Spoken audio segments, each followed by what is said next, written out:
Hello, I'm Dominic Barton. I'm the Canadian Ambassador to China. At the invitation of Consul General Jeff Nankivell, I wanted to reach out to Canadians in Hong Kong and Macau just to say hello and recognize that I'm sure you're dealing with very difficult times as we struggle to deal with the pandemic and also the consequent measures that have been put in place to deal with the pandemic. Many of you have had your lives and livelihoods severely disrupted by this pandemic, and we know it's going to take some time before normalcy returns. But I wanted to be clear in saying that the health and safety of Canadians is our primary focus, and we want to do everything we can to help you in dealing with this. La perturbation de votre vie et de vos projets commerciaux nous concerne. Je veux réitérer que la santé et la sécurité des Canadiens demeurent la première priorité du gouvernement du Canada. As you will no doubt have heard from Jeff and his team, consular services and assistance to Canadian citizens remain available to Canadians in Hong Kong and Macau. If you need assistance, please contact the Consulate General of Canada in Hong Kong. Calls for urgent services are answered 24 hours a day. Coordinates can be found at hongkong.gc.ca and travel.gc.ca. Also on this site you will find the registration of Canadians abroad, a database of Canadians overseas that allows us to contact you and other individuals you designate in case of an emergency. If you've not yet registered, I would urge you to do so. The Canadian government is monitoring very closely the developments on COVID-19 and will continue to adapt our travel advice based on scientific evidence and do it in a very timely manner. I also, though, want to assure you that we are also in the Greater China team monitoring the broader developments, which are including the economic impact on Canadian businesses. We value the perspectives of Canadian business stakeholders with interest in Hong Kong and Macau and are grateful for the work being done by many business groups, including yours, to also assess the impact of the situation. So we appreciate you taking our reach out calls to get a sense of how things are moving and what it is we can do to try and help in any way we can with your businesses. Our trade commissioners continue to be in contact with Canadian businesses to get a more granular understanding of the circumstances that they're facing and to discuss preparations towards an eventual recovery.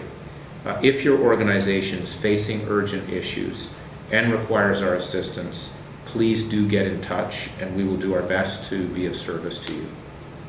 Once the situation allows, which we hope will be soon, our trade commissioners, as well as Consul General Jeff Nankivell and myself, will work closely with affected Canadian businesses and organizations to support their recovery. I want to reiterate again our appreciation for your comments and insights and want to reassure you that our mission in Hong Kong remains totally committed to supporting Canadians through these challenging times. Allow me to say a few words, if I may, about our work to help Canada fight COVID-19. With the outbreak of the pandemic, the China network of Canadian diplomatic missions has heavily focused on the procurement of personal protective equipment, or what is known as PPE. The Trade Commissioner Service in China and Public Service Procurement Canada have been working to buy quality PPE for use in Canada.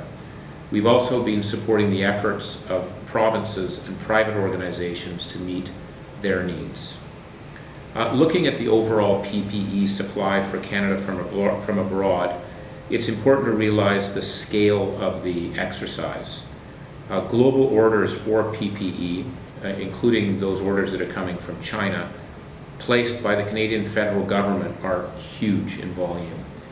For example, 154.4 million N95 respirators, 327.5 million surgical masks, 130.2 million gowns, 52.2 8 million face shields, and I could go on. It's a huge amount of product that we're bringing to Canada from around the world.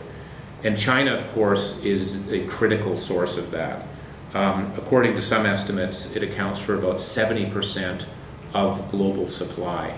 And for Canada, that number is equivalent as well, particularly in the early stages. While we get domestic production of PPE up, China represents a very, very significant part of the PPE supply for the country. Since March, there's been a massive global effort on the part of many national governments to secure new supply of PPE. This surge in demand created a well-documented, what we would call early scramble internationally for product, a wild west, people coming in from all over the place looking for product.